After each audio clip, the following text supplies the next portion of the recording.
So you have single projects, right? And when you group projects together, what do you have? A program. And when you manage multiple programs, what are you doing? Portfolio. Oh, wrong! Wrong! Wrong, wrong, wrong! No! What are we thinking? We are adding levels of complexity to a very simple premise. Whether you're managing one project, multiple projects, what you call a program or a project, just because you're managing multiple projects does not mean you are doing portfolio management. Because we just established that it is purely the process to what? Select the projects.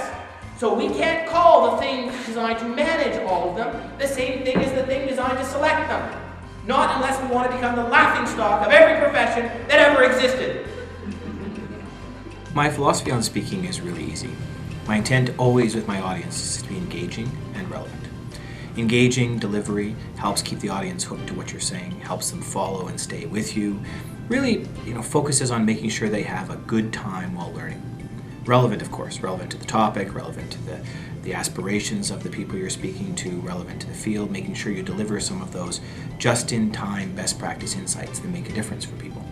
When you combine being relevant and engaging, you have what I think is the foundation for an excellent presentation. All right, here's what we're going to do. We're going to split the room mostly in half.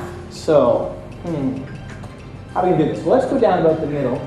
And what's this lovely lady back here? What's your name? Yes. Patricia, where are you from, Patricia? Why don't you give Patricia, that's a long way. You people better walk today. Okay, so Patricia, you get to pick what side of the room you'd like to be on. This side. So you move this way. So everybody else, you're going to go this side. All this table's going to go this side. You're going to be this side. And don't get confused, because Patricia is the center line. Okay, look at Patricia. She's the center line. All right? Now, we're going to practice. And I'm going to tell you a story. Great story. I come from a bit of a messed up family, you can tell from the comic book stories. We live all over the world. One of the places that we have family is in Denver, Colorado. I want to tell you a story about my cousin Liz, but I'm going to need some help. So, Phil. I need some help. Okay. This is the time when you volunteer. Do you all know Phil Bliss? No. Okay, Phil, turn around. Stand up. Okay. How tall are you, Phil? Okay, you'll do. Phil is 6'6". Now, this is Phil Bliss. This is Phil. Phil's from Academica. He's a vendor. This is going to be great. Okay, so give him a hand because he's about to be really good. Okay. Come over here, Phil. Well, I think one of the things people notice about me, and they often comment in the reviews, is humor. Using humor during the presentation to take what could otherwise be perhaps a dry, business-like topic and trying to add some humanity. We're all human beings, and business is animated by people. So it's important, I think, to introduce some humor and use humor appropriately and use it to accentuate your points and make sure your audience feels like you're respecting the time that they're spending with you. Plant yourself so Patricia can see you.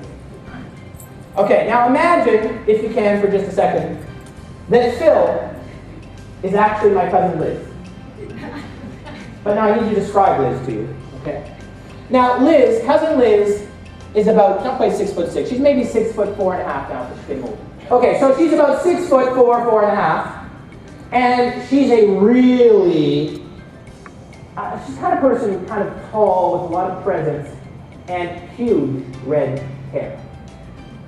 Kind of like Buffon style hair, Phil. Okay, so come on, man. Okay, come on. Make it Buffon style hair. Okay, so now my cousin Liz, about 6'4.5", and a huge red Buffon and a serious amount of presence. Okay, now, Liz decides one day that her lifelong dream is to be a ballerina. Stay with me, Phil. Now, here's the deal.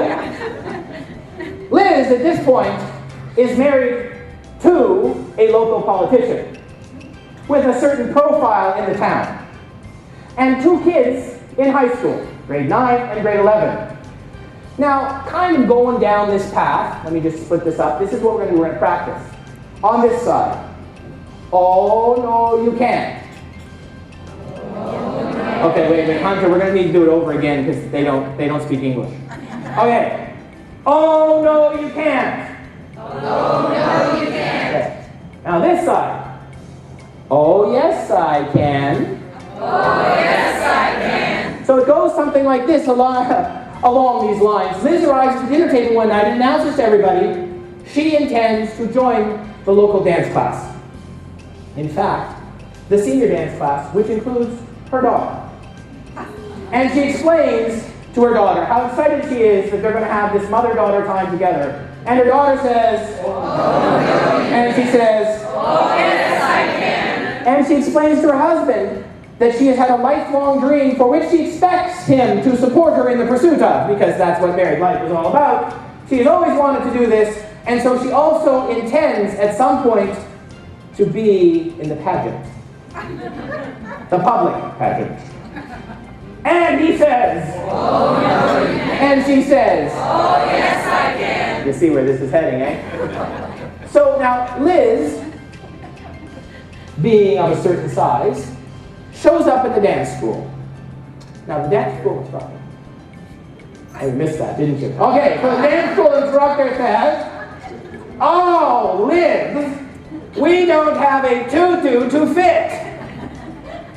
So we will sew two tutus together. We will call it a 4-4, but everybody can dance. His name was Phil. Oh, everybody can dance. So he says, Liz, go get dressed. So Liz goes to get dressed. Go get dressed. That's good, and come back. Now, Liz, the first thing we learn in ballet is how to do a pirouette. It goes something like this, Phil. Okay, Phil, now work with me here, man. Okay. So the pirouette, you know, the hand up, good, excellent, over, hand on hip. That, oh, very good, Phil, just work with me here. Okay, now, leg up. Anyone? Your longer one, Phil. Okay. And now, Phil, do a pirouette.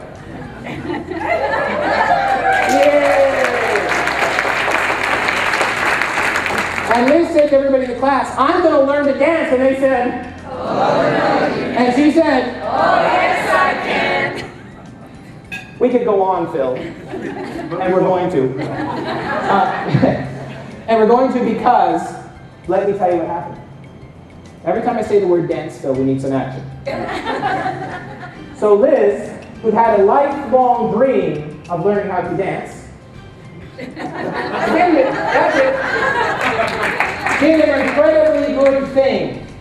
In spite of everybody saying she couldn't do it, her answer was always the same. It was. Oh, yes, I can. And I need to tell you, on the night of the pageant, and we were, all of us as a family present, Liz came out in her tutu, looking much more like it was a 4-4, and she danced.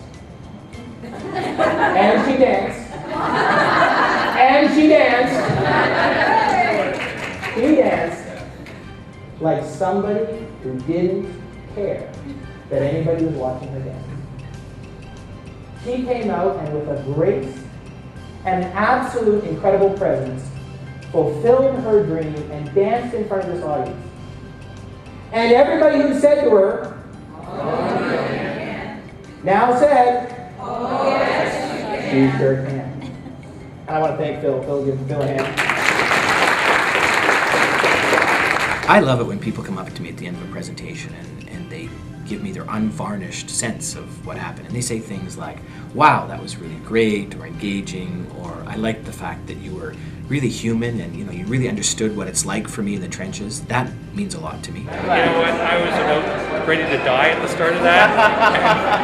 And you perked me right back up again. It was fantastic. Good. That was awesome. This was just a great presentation. Dr. Norrie really struck some chords with all us project managers, the experience we've had as project managers in our organization. And it really gives us some energy to go back and try to figure out how to break through the fog at our organizations. So we really benefited from learning the techniques and some of the tools. I want my work to matter to practitioners, to people who are business leaders or leading in an organization. I also do a lot of work in the not-for-profit and the public sector. I have a really good sense of what it's like to do those jobs because I've been there. I've worked with those folks, I've been inside those organizations. And if you've walked in their shoes and you have some sense of how difficult that is, you can really connect the theory to practice. You can turn knowledge into something that they can take back and immediately start to use to make a difference. And people, they wake up every day wanting to make a difference, wanting to do a good job, wanting to make sure that the things they do matter. And so if you can give them information that's practical and useful, they can take back and use, they're always grateful. And it's just a great feeling. Have people come up at the end of a presentation and tell you not only did they enjoy it, but they got a lot out of it. This little segment of what I do is just a small part of the bigger picture. If you want to find the bigger picture, why don't you find me online at www.projectgurus.com.